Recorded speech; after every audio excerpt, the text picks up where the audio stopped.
Hello, everyone. Today, this is the fifth video now of the series of the Rocket Beginner Kit, and we'll be going over how to create the rocket bottom stage. So, in the last video, which is the number 4, we created the rocket core stage. This one will be creating the rocket bottom stage to continue with our rocket and finish up the assembly. So, join me in on the fun and let's get started. Let's go. So, first thing that we're going to do is we're going to go ahead. So, as a reminder, we have our main document. Sorry, apologies. So we have our main document, which is Rocket Kit Beginner, last name, first name. There we go. So you should have your document with your name. I just put this as a template. And you have your, it should be 5 documents now. And what we're going to do first, we're going to click this new tab sign. And we're going to click New Part Studio or Create Part Studio. Left click that. There we go. We have it all created now. And next thing we're going to do is that we're going to move Part Studio 1 all the way. We're going to left click it and drag all the way to the right to make it a little bit more organized here. And the next thing that we're going to do is we're going to right click Part Studio 1, click rename, and we're going to name it Rocket Bottom Stage. There we go, to kind of organize ourselves a little bit. There we go. Awesome sauce. And next thing that we're going to do is, give me a sec here. Okay. So we're going to go ahead and click sketch on the front plane. We're going to go ahead and click front, and we're going to go ahead and click front on the view cube here. You can go ahead and hide top and right view and just leave front so it's a little bit more organized for you. And what we're going to do is,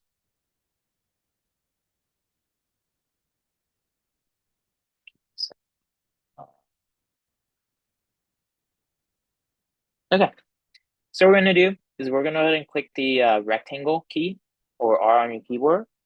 We're going to go ahead and click it, and we're going to go ahead and click on our origin and just pan out. And remember with the little shortcut is that if it has a white background over, you can actually just change dimension. And if you don't want to change that dimension and you want to change the other one, you can just go ahead and like drag your mouse or your touchpad all the way to this one, and you can change that one instead, right? Depending on which one you want to do first. So I can just, you can see like the difference here. I'm just going to go ahead and change this one first, and I'm going to do 1.5 inches. So you change that, and it just automatically goes to 3.378 on the other one. I'm going to change that one to 1 inch. Awesome. You have your 2 measurements there. You can go ahead and press escape or click this again to escape from the rectangle tool. I'm just gonna move my measurements a little bit here to make it more organized for myself. You can do the same thing if you want. And then what we're gonna do next is we're gonna go ahead and click the line key, the line tool or the L on our keyboard. And we're gonna go ahead and find the midpoint of this line here. And once you find it, which is the imaginary square that you see here, the outline, we're gonna click once, left click, drag down. If you drag down here, and you can see, remember the imaginary yellow dotted line, which is like a constraint, constrains that line for you. And we're going to go ahead and make it to the other midpoint here. And once you make that midpoint, we're going to left click again. So I'll confirm now. And you have your rectangle here. Now, the next thing now we're going to do is we're going to make another line. And once we make it, we're just going to head it at this point here. We're going to click once, left click once, left click. And I don't want it straight this time. I just want it to be a little bit slanted. I'm gonna make a measurement in a little bit for this line. So I just want to make it like, just make it anywhere you want, really, honestly. You can let's just make it right here. It doesn't have to have a certain distance to it yet. But what we're gonna do is actually make the certain distance. So I'm gonna click the dimension tool or D on my keyboard, and I'm gonna click this point here. So you can see it highlights itself. And I'm gonna click this point here, the corner of that rectangle. Once I click it, go ahead and just like go down, like move your mouse down with your touchpad. You don't want to do like this because this provides another dimension. I want to do like this, which provides the distance between these 2 points from left to right. Now I'm going to make that distance 0.1. There we go. So you can move 0.1. And the next thing I'm going to do is I'm going to take the dimension key again, and I'm going to click the dimension of this point again with this point again. And now I want to make the dimension of up and down. And I'm going to get 0.416. And you can see it move down. And then from there, I'm going to make it easier. You click the mirror key And once you click that mirror, the mirror line is going to be this line here. And once you click that, you want to mirror this line. You can see it does the same thing on the other side. Just makes it easier. That way you don't have to do the dimensions again. It does it automatically for you because it's on the other side. Like the opposite. It's a reflection, basically. And once we do that, we're going to finish it off with the line again, or the L tool, key on your keyboard. And we're going to go ahead and click this point here of this line and the other point of the line. Now to make it a closed shape, of course. Next thing we're going to do is, since we're using the revolve tool when we extrude it in a little bit, we're going to go ahead and make a line from this point here, from the midpoint, and we just go ahead and go down to this midpoint here. And what that does is, you'll see in a second, that allows us to do. Now, we're finally finished our sketch here. You can see it's all closed, it's all dimensioned because it's all black. So we're all ready. Now, before we finalize the sketch and click the check mark, we're going to go ahead and rename this sketch to be base sketch. Starting us off, right? We're going to click check mark, and next thing that we're going to do is we're going to go ahead and click revolve, or Shift W on your keyboard. Once we click that, since you made that line in the middle here, you can just go ahead and click one side. You can see faces and sketch regions to revolve. We're going to go ahead and revolve this face and this face of the sketch. And the revolve axis is going to be your same middle line. And see there, it automatically makes that revolve, makes it 360 degrees, full revolve. It makes it a circular 3D shape. Once we do that, we're going to go ahead and rename this revolve to be revolve 1. Spelled it correctly. Revolve 1 base. And once you do that, you press enter, and then you can press your check mark here. Boom, there you go, your check mark here. And now you have your revolve base here. And remember, this is going to be a bottom stage of your rocket. So this is actually going to attach to the flame attachment that we're going to make to make it look like you have flames underneath your rocket here. So the next thing that we're going to do is we're going to hide this front plane axle. You don't need it anymore. To make it simpler, now all you have to do is look at the shape. And before we do anything else, we're going to go ahead and right-click part 1 and click rename. And you're going to see something common throughout all these videos is that I follow the same steps each time. Like your mind is following the same things, where you make a sketch. After you finish the sketch, rename, finish that sketch. If you make a part, you rename the part. You always want to make sure you have everything organized. All your sketches, your extrudes, your revolves, everything that you do. Because if another person is looking at it and they're trying to understand what you're doing, it's easier if it's named instead of it just being sketch 1, sketch 2, extrude 1, extrude 2, and so on. Because that makes it a little bit like a mess. It makes it disorganized and harder to understand. So that's why I'm trying to rename each part, after each step, just so it's easier if someone else is trying to look at it, or if you're trying to look at it after, if you're trying to look at it many times, it's easier if it's already renamed and you can just quickly point out, oh, I did this in this sketch, or this is a step where I did this part and I need to fix that. So that's why it's easier to rename stuff throughout each thing. So we're going to rename it Rocket Bottom Stage. Rocket Bottom Stage. There you go. And after we do that, we're going to create another sketch. And we're going to view the bottom of our stage here. You can see this surface here at the bottom. You can go ahead and click bottom if you want on the V cube. Makes it easier. And the sketch plane is going to be the surface here at the bottom. There you go. And after we do that, we're going to go ahead and make a circle. A center point circle works. You can click that or press C on the keyboard. And once we do that, we're going to click and pick the middle point of that circle and pan out. And once we pan out, we're just going to press escape. And we're going to hit the dimension key and click this circle here and the circle and make a distance of 0.1. Now what that does is that from this circle to this circle, it's a distance of 0.1. So afterwards, you're going to see why that matters. You want to make sure this is a closed. You want to make sure this is black shape, right? It's fully dimensioned.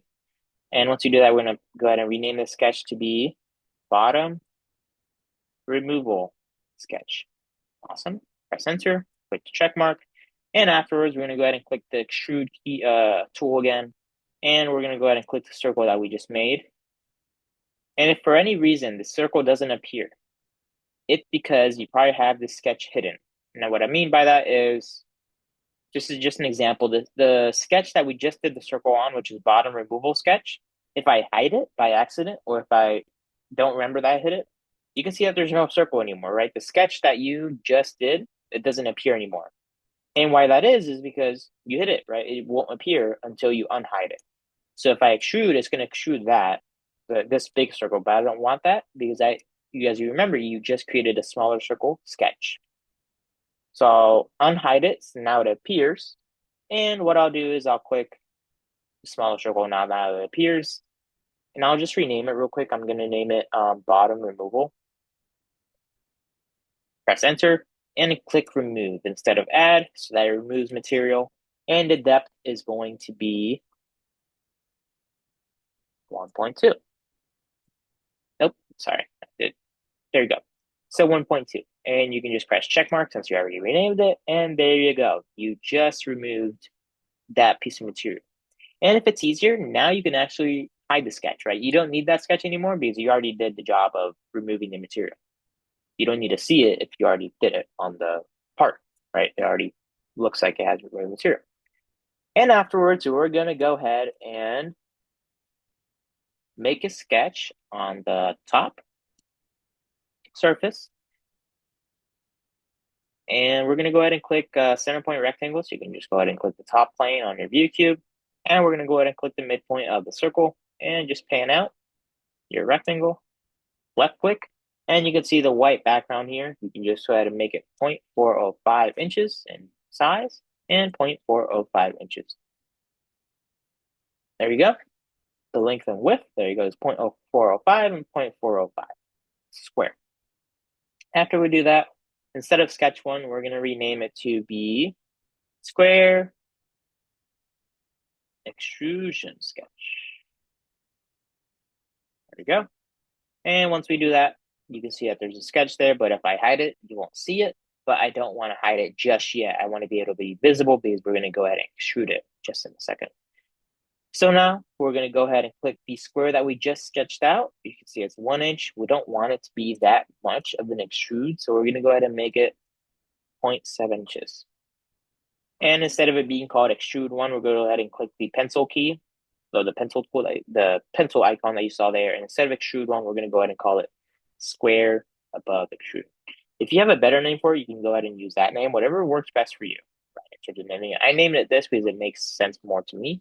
But if something else makes sense more to you in terms of like what we're doing just now, which is adding the material of the square, just go ahead and rename it whatever works best.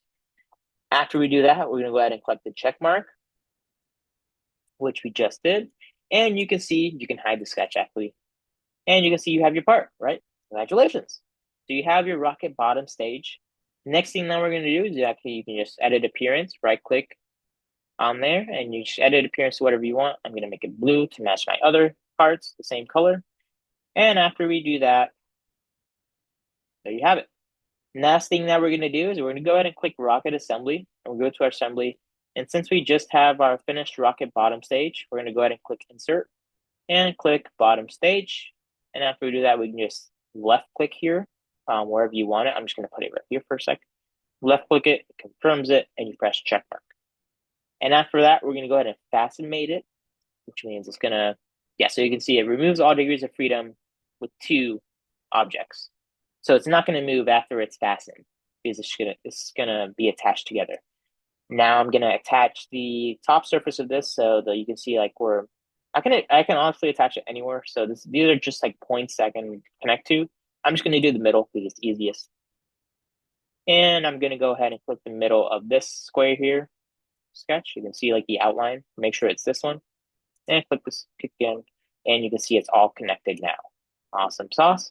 And after it's all connected, you can just go ahead and press the check mark to confirm and press X since you're not connecting another object. And now you have your almost full rocket, right? Almost complete rocket. We still have one part to go, which we'll be doing in the next video, which is the flame attachment. But you now have 1, 2, 3, 4, 5, 6.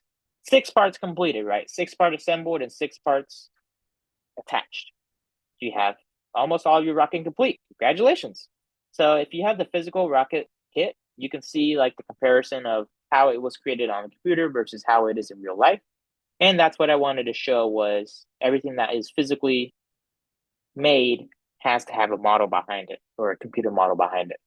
This is the computer model behind the rocket kit. So just like I was mentioning, in the next video, we'll be creating the rocket deployment attachment. But if you have any questions on this video, make sure to leave a comment or reach out to me. And then from there, I hope to see you in the next video. Thank you so much.